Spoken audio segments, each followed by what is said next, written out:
Hello everyone, welcome to Tesla Daily News.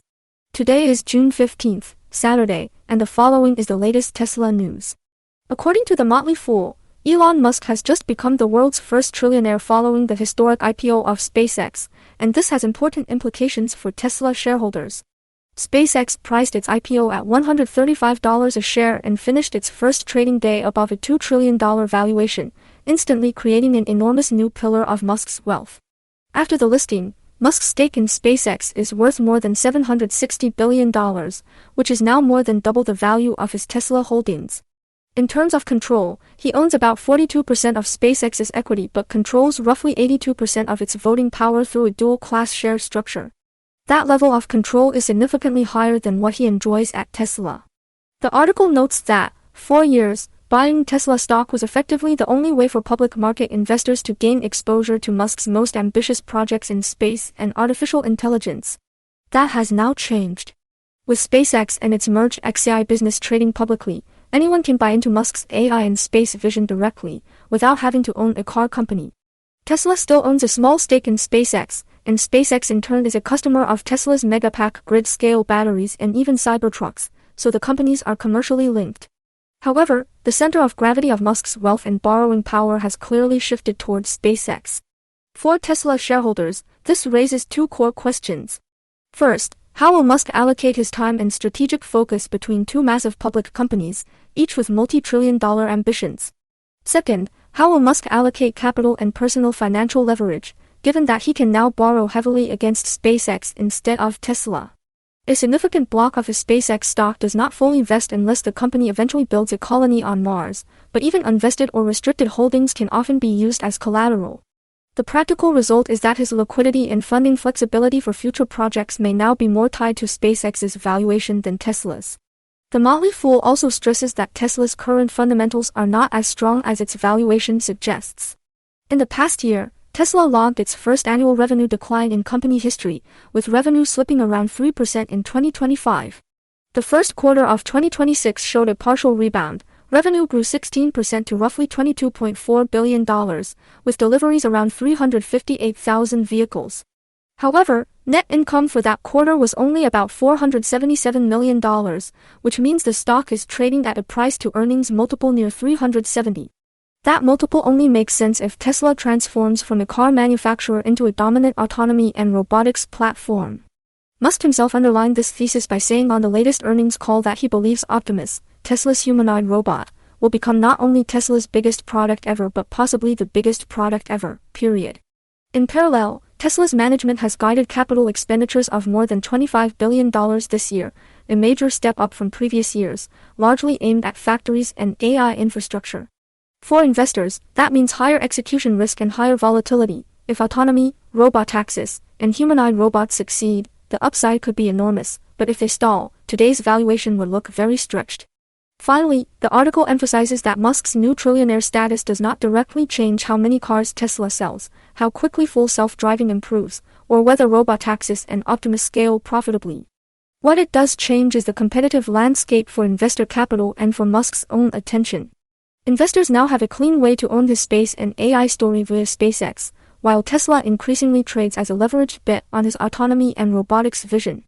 According to the Times of India, the same SpaceX IPO that crowned Elon Musk as the world's first trillionaire also highlights his surprisingly modest personal lifestyle, which may indirectly matter to Tesla enthusiasts and investors trying to understand his risk tolerance and focus.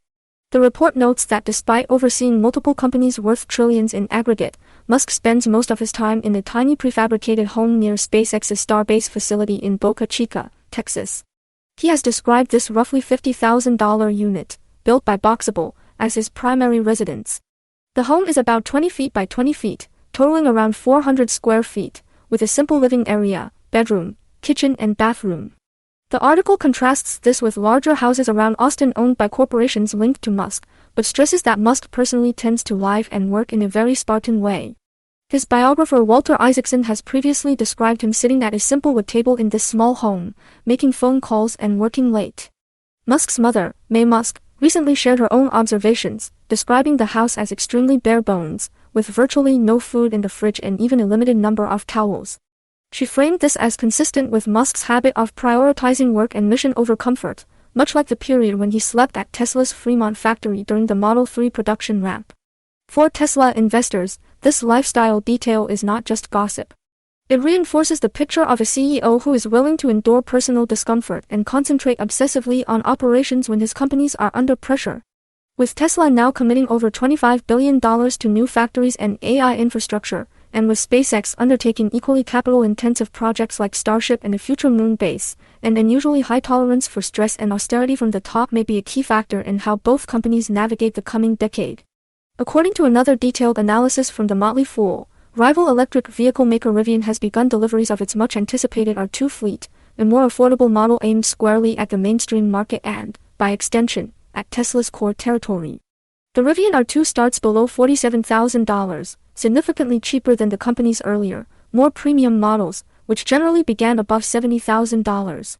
Their first products won strong reviews but were priced out of reach for many mainstream buyers. The R2 is designed to change that and potentially reinvigorate EV demand in a challenging macro environment.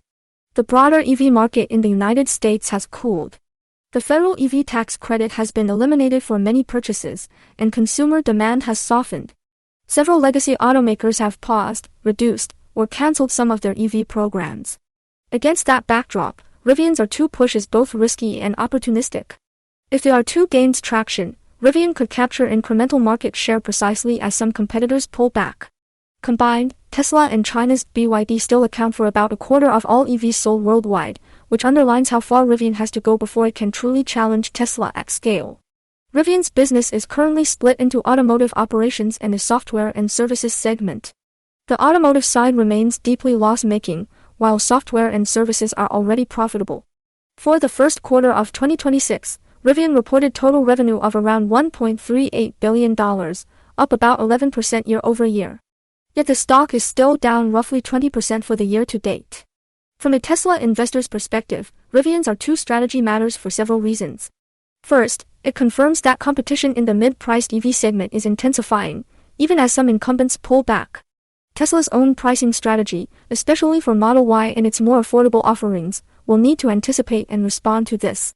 Second, Rivian's emphasis on profitable software and services mirrors Tesla's long-standing approach of building recurring, high-margin software revenue on top of hardware sales.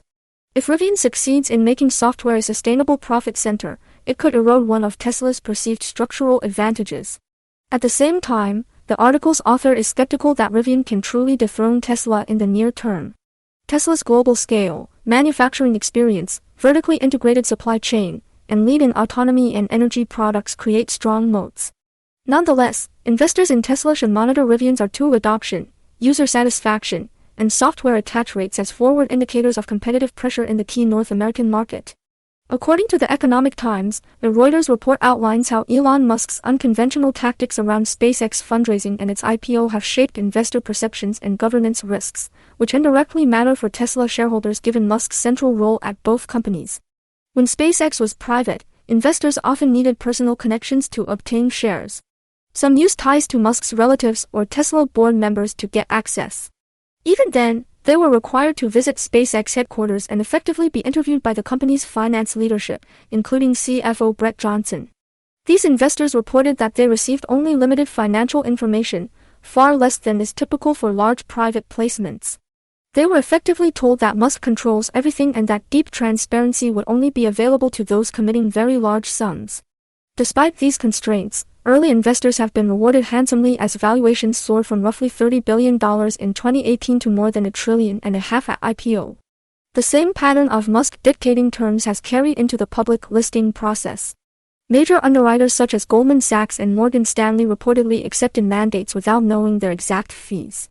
SpaceX assigned specific pools of investors and geographies to each bank instead of letting them broadly compete for allocations, and the company set a fixed IPO price ahead of the roadshow rather than allowing the typical market-driven price discovery. About 30% of the $75 billion offering has been allocated to retail investors, including mom and pop buyers, a share significantly higher than in most mega IPOs. This structure has led some governance-focused groups, such as the SOC Investment Group, to warn that fiduciaries should be wary of the combination of weak governance, Musk's near absolute control, related party transactions between his various companies, and highly speculative long-term goals like Mars colonization and in-space data centers. Yet demand for the offering has been extremely strong, with analysts reporting heavy inbound interest. The clear message for Tesla investors is that capital markets remain willing to overlook governance red flags when Musk is involved, based on his past record of value creation at Tesla and now SpaceX. While that market confidence is a short-term positive, it also underscores key risks. If Musk encounters regulatory or governance crises at SpaceX, the reputational and distraction effects could spill over to Tesla. Conversely, the easier it becomes for Musk to raise vast sums for SpaceX and XI, the more he may prioritize those platforms as the primary engines of his long-term vision, with Tesla playing a more specialized role in vehicles, energy, and robotics. According to NDTV, a detailed report highlights how substantial government support in the United States helped both Tesla and SpaceX survive the early years and ultimately enable Musk to reach today's trillionaire status. For Tesla investors, this is a reminder that policy environments and public funding can dramatically accelerate or hinder the company's trajectory. For SpaceX, the article notes that the company received more than $500 million in government grants and contracts in its formative stages. The pivotal moment came in 2006, when NASA awarded SpaceX a roughly $278 million contract to develop the Falcon rockets and Dragon spacecraft at a time when NASA was preparing to retire the Space Shuttle. In 2008, with SpaceX reportedly close to running out of cash, NASA awarded a $1.6 billion contract for cargo transport to the International Space Station. Musk later acknowledged that SpaceX could not have survived or reached its current position without NASA's early backing. For Tesla, government support came through several channels. In 2010, when Tesla had sold fewer than 2,000 vehicles, the U.S. Department of Energy provided a $465 million low-interest loan.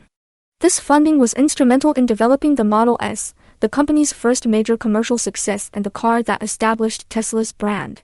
In parallel, U.S. federal tax credits for EV buyers, up to $7,500 per vehicle, made Tesla's products more affordable and attractive. Before those credits phased out for Tesla in 2019, customers collectively received an estimated $3.4 billion in federal incentives. Perhaps most important, Tesla benefited enormously from emissions and regulatory credit schemes. Because Tesla's lineup consisted solely of zero-emission vehicles, it accumulated credits that it could sell to other automakers who needed them to meet regulatory targets. At certain points, credit sales accounted for nearly a quarter of Tesla's revenue, and between 2008 and 2019, Tesla earned more than $2 billion from selling these credits. That cash provided critical support during years when vehicle operations were not yet consistently profitable. For current investors, the lesson is that Tesla's success is partly the result of being in the right place at the right time with respect to public policy. As governments worldwide adjust EV subsidies, emissions rules, and autonomous driving regulations, future policy choices will continue to have an outsized impact on Tesla's margins, demand, and competitive edge. According to Newsam in Armenia, a minor but notable incident involving a Tesla vehicle underscores ongoing concerns around driver behavior and vehicle safety, even as Tesla advances its autonomy features. The report states that a 38-year-old driver in Yerevan, Armenia, crashed his Tesla into a bus parked in front of the Russian embassy on Gregor Lusevich Street. The collision occurred around 4 in the morning. Fortunately, according to preliminary information, there were no injuries. Police administered a sobriety test, and the driver was found to be under the influence of alcohol. While this event does not implicate Tesla's technology directly, and appears to have been caused by human error and impaired driving, such accidents can still affect public perception of Tesla vehicles. As Tesla promotes increasingly capable autonomous systems, the question of driver responsibility, especially under the influence, will remain a sensitive topic for regulators and the public. According to Blick, a Serbian business outlet, Elon Musk's business empire now spans an extraordinary range of sectors, and Tesla remains a central pillar within that broader network even as SpaceX garners more attention following its record-breaking IPO. The article offers a concise overview of Musk's companies and their current positions. SpaceX is described as far more than a traditional rocket company. It owns the Starlink satellite communications network, which has become a significant revenue source and last year helped the group generate about $4.4 billion in operating profit. SpaceX also now houses Musk's XI artificial intelligence venture as well as the social media platform X, formerly known as Twitter. While XI and X reportedly continue to operate at a loss, with XI posting a multi-billion-dollar operating loss last year, SpaceX as a whole managed to go public with a valuation of around $2.1 trillion, closing near $161 per share on its first day. Some observers believe that this valuation materially overestimates the company's current financial fundamentals. The report emphasizes SpaceX's long-term goals, becoming a leader in AI, deploying data centers in space, building a permanent moon base, and ultimately enabling human colonization of Mars. All these ambitions require enormous capital expenditure and long development cycles, which reinforces the perceived need for a CEO with an unusually high-risk appetite and a loyal investor base. Turning to Tesla, Blick notes that Musk has been CEO since 2008 and that Tesla is currently valued around $1.5 trillion. Tesla faces intensifying competition in the global EV market, particularly from Chinese manufacturer BYD, which has overtaken Tesla as the world's largest EV producer by volume. Tesla's sales also came under pressure amid boycotts tied to Musk's political statements, although performance has since stabilized somewhat. Musk has repeatedly downplayed the importance of short-term sales fluctuations, arguing that Tesla's future depends more on autonomous robotaxis and humanoid robots than on traditional vehicle unit sales. The article also mentions Neuralink, Musk's brain-computer interface company, which is running clinical trials for patients with spinal cord injuries and other neurological conditions, and the Boring Company, which is focused on tunnel construction and underground transportation systems like the Las Vegas Loop. These ventures are not directly tied to Tesla's core operations but form part of the broader technology ecosystem around Musk. For Tesla investors, the key takeaway is that Musk's attention and capital are spread across a wide constellation of ambitious projects, each with its own risk and funding needs. According to the Swiss outlet Cash, a retrospective on SpaceX's corporate history and its mega IPO provides more context on how Musk's priorities may evolve and how that could reverberate back to Tesla. The article traces SpaceX's journey from its founding in 2002, through the early Falcon 1 launches, the first successful docking of the Dragon capsule with the ISS in 2012, and the breakthrough of landing and reusing Falcon 9 boosters starting in 2015. A pivotal moment for the current landscape came in February 2026, when Musk merged his AI company XAI into SpaceX in a deal valued at about $1.25 trillion. This created a combined space and AI powerhouse with a clear long-term focus on building a permanently staffed moon base, while still pursuing Mars and Starship development. In April 2026, SpaceX secretly filed for its IPO targeting a $75 billion raise and a $1.75 trillion valuation, which it ultimately achieved. The IPO was reportedly almost 4 times oversubscribed. Index providers are now evaluating how quickly to include SpaceX in major benchmarks. MSCI may move faster due to the company's size, while S&P Global is more cautious, emphasizing its requirement for several quarters of profitability before a new listing can join the S&P indices. For Tesla investors, SpaceX's rapid ascent into the core of global equity indices means that a growing number of institutional portfolios will hold substantial SpaceX stakes alongside or instead of Tesla. This convergence increases the possibility that macro factors affecting one company, such as changes in risk appetite for Musk-related names, could spill over to the other. According to 24/7 Info, citing regional reports, Tesla's full self-driving system is accelerating its expansion across Europe, with Belgium becoming the latest country to approve the technology. Belgium is now the 5th European Union member state to authorize Tesla's FSD, following the lead of the Netherlands, Lithuania, Estonia, and Denmark. The approval was announced on X by Flemish Mobility Minister Annelies de Ruyter, who said she had just signed the necessary documents and acknowledged the Tesla community's sustained interest in bringing FSD to Belgian roads. Belgian authorities reportedly worked intensively in recent weeks to complete the regulatory process, and the final sign-off came faster than many observers expected. With Belgium on board, Tesla's FSD Supervised is now approved in 5 EU countries, representing roughly 11% of European states, and a total of 13 countries and territories worldwide. That implies that Tesla's supervised autonomy features now cover around 6% of the global auto market and close to a quarter of the world's population. In Belgium, as in other approved European markets, FSD will initially be available only on vehicles equipped with Tesla's latest hardware platform, often referred to as HW4 or AI4. Owners in Belgium will receive a region-specific version of the FSD V14 software, adapted to local traffic laws, signage, and road conditions. The system will be activated via an over-the-air software update once the final homologation steps are complete. For Tesla investors, this is a key milestone. Europe has some of the world's strictest safety and data protection regulations, and gaining regulatory approval there provides external validation of Tesla's approach to supervised autonomy.